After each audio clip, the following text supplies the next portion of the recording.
Hello and Happy New Year. I don't know if we're still saying Happy New Year, but I am, even though it's, 13th of January. This is the first Marlo Meets of 2022. Really excited to be having a conversation with Luke Swann today. I'm always excited to speak to the people that come and join me here. But Luke in particular, and I can see that he is waiting to come on. Luke, hi Luke, gonna bring you on in a minute. Luke is the founder of New Purpose, which is all around children's wellbeing and what Luke describes as flourishing with purpose. So I think we're going to be talking about the word flourish quite a bit today. He is an educator, a wellbeing, and so I'm just bringing Luke on now, hopefully. Good morning, good afternoon, it's lunchtime. Good afternoon. How are you doing today? I'm You good? Thanks, how are you? Yeah, I'm really good. I've had a nice start to the day, nice start to the week, so I'm looking forward to our chat. Are you feeling like the new year's started? Because it took me a little while. I feel like it was a bit of a slow start to the year. Yeah, same, but that was by intention. I had a week away in the Lake District, so I started my week there, and I just really got to work this week. So it's been a slower start, but intentionally. Good for you. And are you back in Manchester now? Yeah, I'm in Manchester, just in mine at the moment, and looking forward to going back into town to work, in the co-working spaces again. But for now, just doing some work at home in Manchester. Cool. Well, I'm really looking forward to catching up because we haven't spoken properly for a while and hearing more about New Purpose and the work that you're doing there with young people in schools. But it's clear that the work that you do, Luke, is your purpose and that you're very driven by that. So it would be great to just understand some of your story and your background and what you think led you to this work. Yeah, I think that's really relevant. So for me, I guess my mum being a single parent and having quite a strong focus on my own well-being, on my own life from a young age had a big part. And then I'm the oldest of 5 siblings, and there's like a 10-year age difference, on average. So I think being an older sibling for four of them as well meant that I was always concerned and interested in working with children and young people from quite an early age. But then throughout life, it wasn't like that clear. There were lots of different things that I did. So after school, I went back to my old secondary school to do some maths as a maths teacher. And then I went to Cambridge to do maths for a little bit before changing subjects because it wasn't quite right for me. And then I found experimental psychology, which is something I'm really passionate about as well. And I think learning a bit more about the mind was something that I was really fascinated in. And so many years later, after writing a couple of children's books, doing lots of things that failed, some things that succeeded, I set up my own social enterprise because I wanted to improve education, improve well-being for children and young people. And I saw that as one of the routes that I could take. And then it was at the pandemic, really, where the other work that I was doing, which was focused on some youth work and then some children's books and publishing, that was just kind of cancelled or put on hold. And then it was like, right, I'm going to really focus now. What is it that's most meaningful for me? What's most purposeful for me? And then from that, I created New Purpose and have been running with it since. Well, I mean, you're a true multi-hyphenate. You've got so many different things going on. I love that. One of the things you said there, I want to ask you, what is experimental psychology? I've never heard that phrase before. Yeah, so it's looking at psychology more through experiments. So looking at psychology as a science. So obviously we know a bit more about pop psychology with people like Freud and Jung and stuff like that. But experimental psychology looks a bit more through a scientific lens. So you'll look at certain things like language or perception, and you'll look for experiments at how they're actually conducted. So I think learning a bit more about developmental psychology through that and seeing some of the neuroscience as well that came with it was really interesting for me. It was a reason why I continue to pursue it. And so that plays a part probably in everything you do, right? Because it feels like I'm going to ask you a bit about university and your kind of journey there, but from my research and conversations we've had, there appears to me to be a really strong academic rigor to the works that you do. And so how did that come to be, and why is that so important? I know you've collaborated with the likes of Oxford University and have been informed by some of the things that Harvard has done. Why is that? Is that just kind of how you're wired and that you kind of enjoy that? Or I'd love to hear more. Yeah, I mean, to a certain degree, it's about what you really value, and I value like science and the research that comes behind it, just because I think there's lots of really well-intentioned activities that we can do and practices, but sometimes they don't always have the desired effects and impacts that we'd like. So I want to make sure with my work that it can be as impactful as possible. But I'm someone who's massively benefited from education. Like I went from a school where when I left, I think it was 16% got 5 A to C's, so it was in like the bottom 1% of the country. And then I went from that to then going to Cambridge and then Bristol and seeing and experiencing like this educational and academic privilege. And I just saw the impact that education has had on my life. And so that's something that I wanted to include. But then, yeah, when it comes to this work as well, I've seen that in the past, when the country or when people have tried to implement stuff to improve children's well-being and mental health, it's not always had really strong science behind it. And I think as a result, sometimes it's not taken hold. And even though it's something most of us value and respect and really want, it's not managed to find its way in the education system in the ways that we want. So I think having strong scientific rigor is a good way to make sure you can get really good knowledge across to children. Yeah. And I think as well, it reassures parents, teachers, caregivers. We're often looking as adults, we're often looking for that evidence, aren't we? That, well, this is the right thing to do. It's been tried and tested and trusted. Yeah, for sure. And like one of the things that I can put forward is I can say I've benefited from this from personal experience. Like my life was not going well in so many respects, dealing with lots of different mental health difficulties, addiction, being in trouble with the law and everything. And then when I was able to find things that gave my life much more meaning and purpose, that was really transformational for me. And that's something which I talk about to young people as well. But I think that's one side of it. Having the lived experience and having relatable stories and the human side is one part, but then having the kind of scientific rigor and having evidence and having good knowledge is the other part. And that's something that I wanted to bring together with my work. Yeah, it's a really powerful combination. I think you said the personal narrative, those shared experience, or people being able to relate or be inspired or intrigued by the human experience is really engaging. But then that coupled with the academic piece, I really appreciate that approach.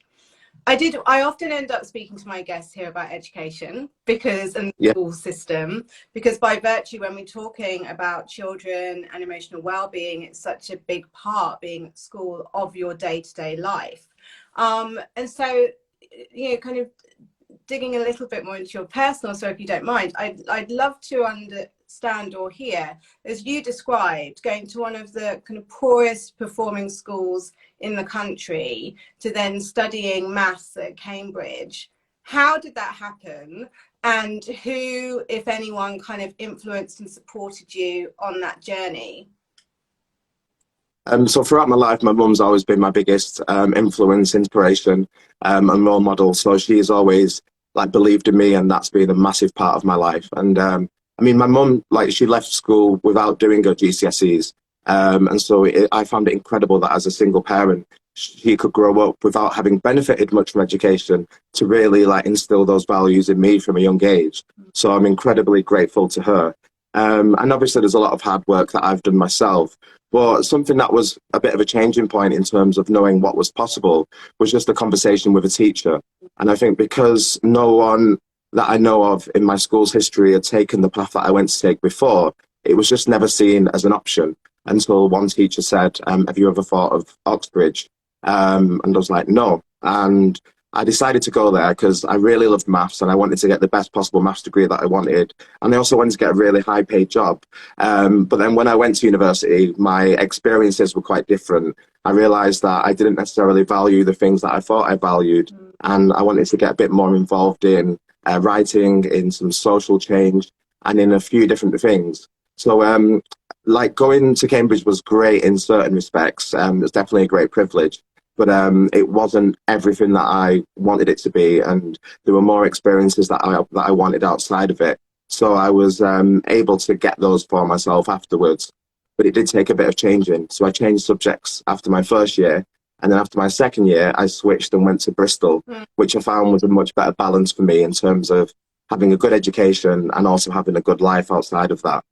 Well, I guess as well, you know, were you born and did you grow up in Manchester? Yeah, so I was born in Manchester, grew up there till I was 8, and then moved to Oldham until I was 18. Yeah. So that's, you know, a very kind of different urban environment, perhaps more diverse, say, than Cambridge. And then when I think, I'm just talking about the city rather than university. And then when I think of Bristol, which, you know, is super cool and there's lots of different things going on there, did you just kind of enjoy the vibe of the city more than Cambridge? Yeah, for sure. There was quite a few different things. There was a really great diversity of people, not just in terms of things like race and class, but just in terms of interests as well, the things that people were doing, which is always exciting for me. I love the music. I had more time to get involved with journalism and to start my writing career, which was really brilliant for me. So there was a lot to offer. Cambridge was brilliant. I feel like if I was to go to university now, I would probably value my time at Cambridge a lot more. Yeah.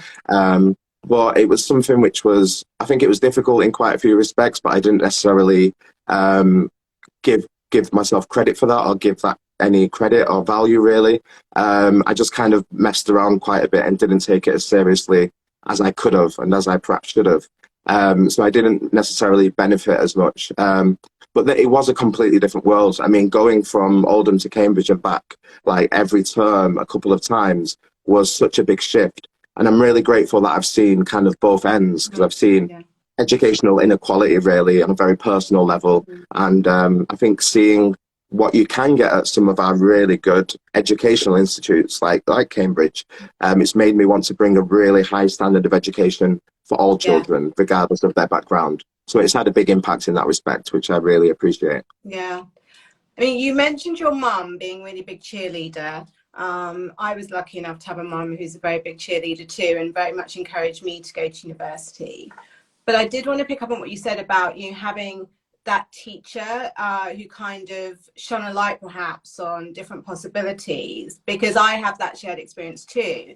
I remember, you know, it was important to me to go to university. And I know it's not for everyone, not everyone needs to go, but just in terms of my life experience and what I wanted to do, it was definitely something that I had my sights set on.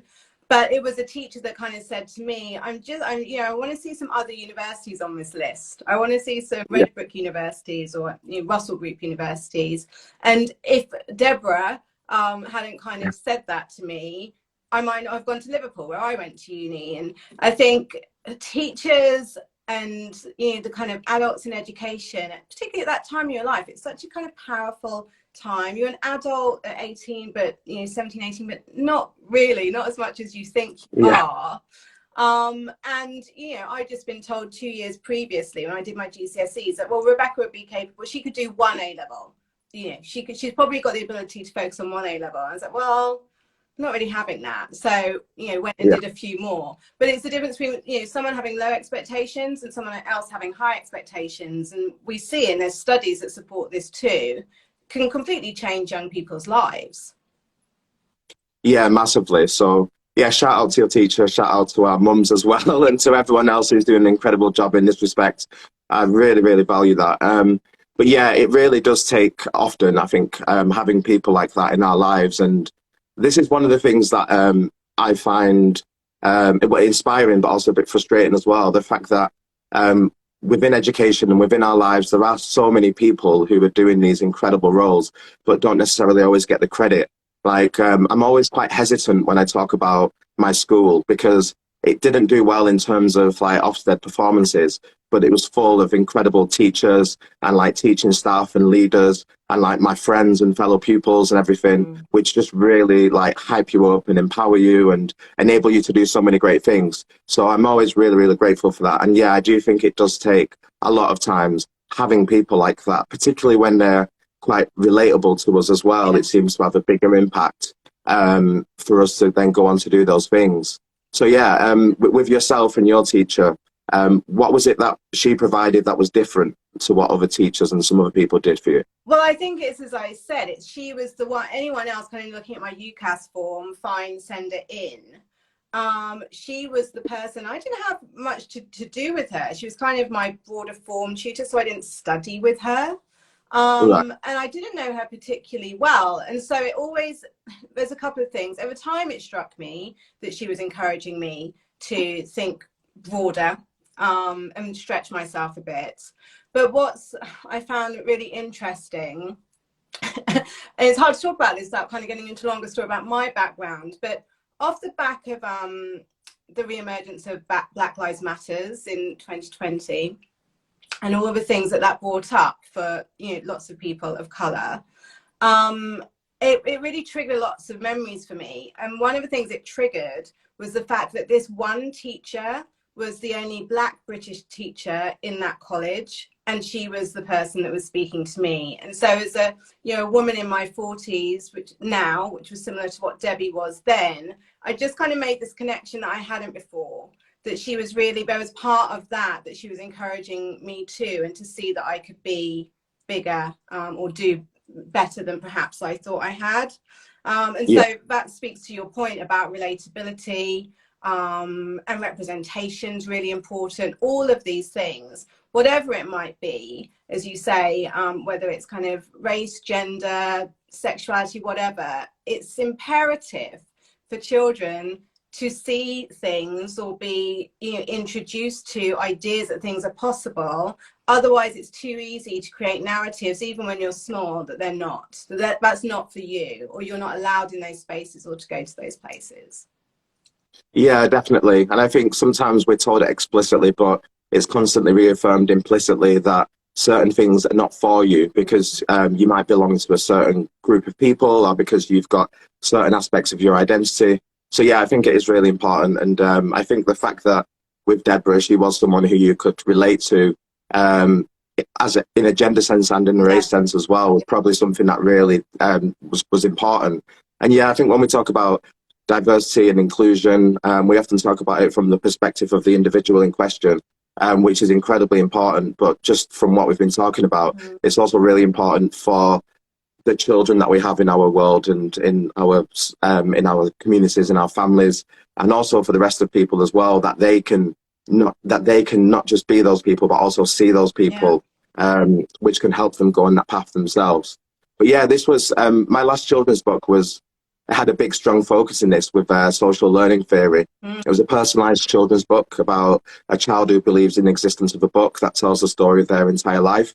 So they go on a journey to find that, so they can discover and master their destiny.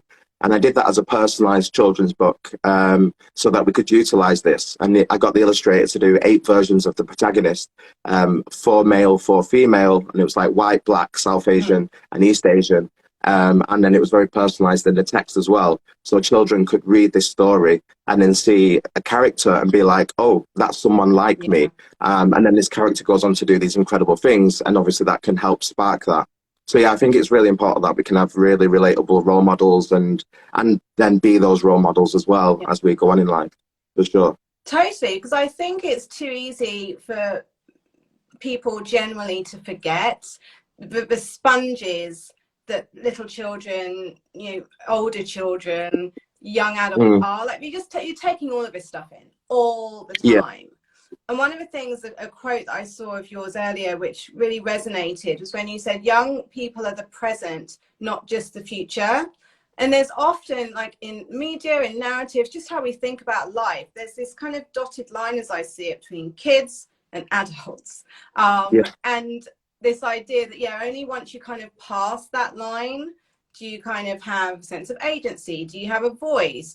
Are you truly important and relevant? Whereas what I love about your work is kind of you getting rid of that line and saying, no, they're here now. And they're taking things in and they're contributing and they've got ideas and thoughts that are absolutely valid. And so that feels like a really important part of your work that I'm admiring from afar, for sure. Yeah, thank you. Yeah, it's a really important part to me. And it is frustrating because they are the present in a respect, and we need to listen to their needs. We need to listen to their ideas. But in another respect, we say children are the future, or young people are the future. But then so many of those people get forgotten and left behind when it comes to the things that we're doing in wider society. So I think it's important that we can build up those tools. And with the wellbeing work that I do, there's part of it which is a bit more theoretical, where I'm like teaching them some of the science and psychology and even a bit of philosophy about well-being and about things like meaning in life and purpose. And then they combine that with their own lived experience. But I also wanted a practical element of that. So it wasn't just a case of them learning, but them actually doing things now. And they go on to create these purpose projects, which have ranged from them setting up their own charity as like 8 to 12-year-olds, to setting up a dance club, to doing their own website. And whatever it is that they're doing something that's going to contribute towards their well-being and contribute towards the world right now. And I think that's a really important part of it, because we can just too often think of them as just being the future and then forgetting that we need to actually consider them now. And also, they are actually better than us at many different things as a general group. Like you said about them being sponges, they learn at greater capacities. They can take on things. They can receive information and change their beliefs based on correct information better than we can, generally speaking. And so we also need them. And as we've seen, like with the environment, we definitely need them. But in many other aspects of life, it's important, firstly for them, but also important for us that we can actually listen to them and let them do the things that they want to do now. Yeah. Yeah. So let's get into the detail a bit more of New Purpose and the work you're doing there. And I was reading about the purpose projects, the tangible activities that they're doing that you just mentioned. When we go back to the beginning, how does New Purpose work? How are you engaging with schools? What does this program look like? And what ages are you working with? So it started off as something that I was delivering again in secondary schools as 10 one-hour sessions that I deliver weekly. 5 of those being a bit more theoretical, which are around like well-being, and 5 of them being a bit more practical around the projects that they're creating. And it goes well-being project. So they're learning and then they're applying that to these real-life projects. That's how it started off, but then obviously I'm interested in having a wider impact, and I can't be the one who delivers it all the time, even though I absolutely love doing that. So now I've moved from me being the only person that delivers it to starting to train teachers and deliver some advice or consultation for schools and organisations so that they can put this work into their school or organisation a bit better. So yeah, it's really these 10 one-hour sessions as the full program, but then also it's kind of broken up, because with the first session, we look at understanding, measuring and building well-being. So I can go and deliver that as a workshop or as a talk. I'll do a bit of consultation around that. And then the next session is around meaning. So it's identifying and expressing and pursuing the things that give your life meaning, such as doing the things you love, living according to your values, having your needs met, doing the things you're good at. And then the next one is around purpose. The one after that is around character, so better understanding who you are and how you can apply your character strengths. And the final one is about being better prepared for life. So it's taking all the insights that we've had from those and then seeing how they can make better decisions for themselves in their general lives, in their education, in their careers, based on what is meaningful to them, who they are as a person, and which is going to be best for their well-being. So it's the 10 sessions overall, but then I really break it up and deliver it in a bit more of a tailored way to some other schools and organisations, because that's what they're looking for. And what has the reaction been from the young people that you're working with? It's been really positive. I'm really, really happy with the responses that they've had in terms of what they actually say in the classrooms, and then obviously the feedback that they give at the end. But for me, the best feedback that they've given is in the projects that they're doing. Like, that's not really me doing much. Like, that might take a bit away from what I'm doing, actually. It is partly me doing something, but these are their projects and it's them that have created these. And all I've done is given them a bit of a space and a bit of structure and a bit of knowledge to be able to facilitate this. So for me, the best response that I've had from students is actually seeing these projects that they're doing and the impact that these projects are having on them, on their confidence, on their motivation, on their belief in their own abilities, and in their relationships as well, as they're taking this out into the wider world. And then just in terms of the things that they've said, it's about like confidence, it's about their relationship building, it's about them having meaning and purpose, which isn't to say that they didn't have that before, but we just don't have clear ideas of what meaning and purpose are. So when we normally ask, does your life have meaning and purpose? if you don't have a clear sense of meaning and purpose, you might say no. But that's not to say your life is meaningless, or that there isn't any reasons that you're here. So for me, it's seeing those responses, which has been really great. And there's been some great quotes and things that they've said as well, but it's the real life behavioral stuff, which I'm excited about. Well, I mean, so many adults struggle with answering that question about life having meaning and purpose, and it's tough. Purpose is such a charged word, and it really seems to be a very popular, almost buzzword in recent years, that a lot of adults can get themselves in knots around what is my purpose, where will I find it, what do I need to do to achieve that, make it a job. And what I love about what I'm hearing with your work is you're almost like you're getting in a stage where there's raw data, as it were, if that's the right phrase. Like, I imagine, and tell me if this isn't the case, that a lot of the projects that are coming out are from pure passion or fun or enjoyment, and you're kind of following just the stuff that they're really interested in, having not gone through, kind of growing up a bit more, and all the other layers and noise gets in the way, and you see so many people find themselves in work that they hate, that has no meaning to them, because they think that that's what they were meant to do, or someone told them they should do it, or whatever the story is. But you kind of, I saw just a meme this morning around, remember what you loved doing when you were 6 years old and do more of that. And it feels like, some of the work that you're doing is helping children and young people remember what they love, so that they can hopefully carry on doing that rather than it getting lost. Yeah, for sure. Like with you saying at the beginning about purpose being quite a charged word, I really feel like it is. And I feel like our ideas of purpose is that purpose only relates to these big social, huge missions that a certain number of people have. Whereas in fact, like for myself, I gain purpose from trying to be a good person, and from being kind, and the impact that has on others. I gain purpose from being my mother's son, from being a sibling. I gain purpose from my friendships and my other relationships, and from the communities that I belong in. And then I also gain purpose from the work that I do, which is a great source of it for me. So it's really important to understand what we mean by purpose, and to see that we have it in many different aspects of our lives, and we have many different reasons for being here, and some are bigger than others. But like you said, when it comes to identifying what those are, it's really exciting seeing what they are with young people, because they can really, really vary, and some of them are based on relationships. Some are doing quite practical projects where they're, physically doing things. Some of them are more intellectual, academic ones. Some of them are more creative. Some of them are more community projects. And it's really great seeing all the different sources of purpose that young people have, and helping them kind of align that a little bit. Yeah, well, I love the work that you're doing around reframing purpose, and just, really supporting these young people at a critical time to have their own definition of it rather than someone else's, which I think is really key. So yeah, definitely. What is the vision? I know you said that you're kind of looking at rolling this out so that it's not just you delivering, some more and more people, children and schools can kind of have access to this. If people are watching this outside of Manchester and they want to get involved, what should they do? So I guess the wider mission for me is to create a more meaningful education system, which doesn't mean that everything needs to be replaced. Yeah. We've already got so many incredible young people, teachers and systems in place, but it's just not quite working in some respects. So we need to create some new things.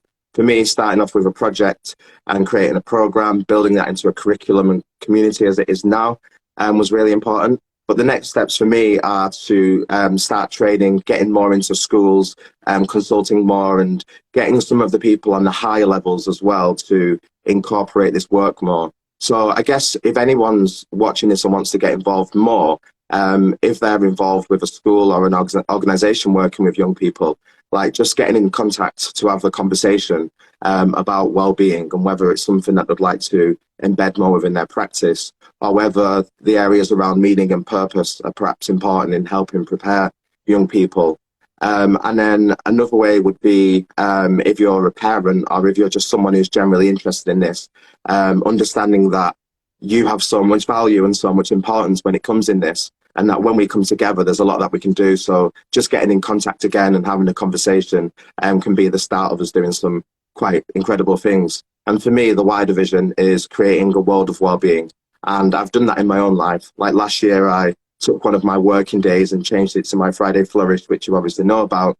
But just in my daily practice and the way I see the world, I don't just see like the week, for example, as being work and then socializing. Yeah. I see the world through a lens of well-being. And then when I'm doing things, I'm thinking, what is the impact of this on my health, my happiness, my meaning, my relationships, who I am, my financial stability, and helping young people have a similar view of the world, and then helping other people do the same can, on an individual level, help us have more of a world of well-being. But then obviously I want to grow that to as big a stage as possible, so that we can create better changes for all of us, Yeah, I mean, effectively. what a revelation. Just, I mean, how you're kind of describing living one's life day to day, moving away from this, you know, toil and labor Monday to Friday, and then recreation at the weekend. And yeah, I was all kind of just re-looking at how we can live our lives. And I know for some people, like, the last couple of years have been challenging, to say the least. Yeah. But I know that for some it has provided a little bit of an opportunity to think about what changes might I be able to make, or how could I look at things differently, and that can only be a good thing. And for, you know, the kind of structures of society to hopefully be moving in a way that is more supportive of that, hopefully at least. Yeah, for sure. Yeah, um the last 2 years have been really challenging, but for me, perspective has been probably the greatest thing that I've had, and it's enabled me to see the world in a different way and really look at my own values and what's important for me. And obviously, that's echoed in the work that I've done and that I've created since. But just on a personal level, it's been transformational. And yeah, I think there's lots of things that we can do differently, and we've already started to do that. So I think it is really encouraging going forward.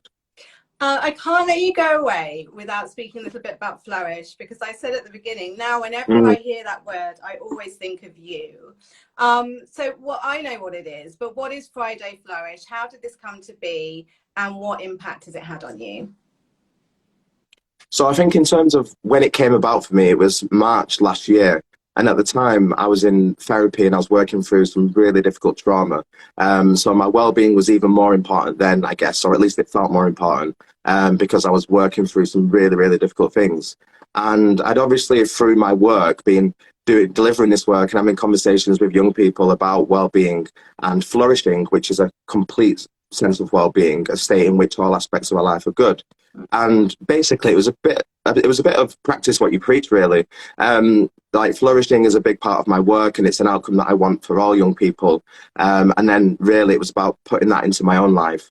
And I realized that I could just take one of my days and have it as not a work day, but a day for flourishing. And so for me, what that means is I start off and I do a writing practice in the morning, and I look at how would I like to live my best life today. And that can really vary on different days, but it's usually around focusing on something about my own well-being or about my own personal growth. And so I kind of like direct myself there, or sometimes I take a bit more of a free approach and just see where the day takes me.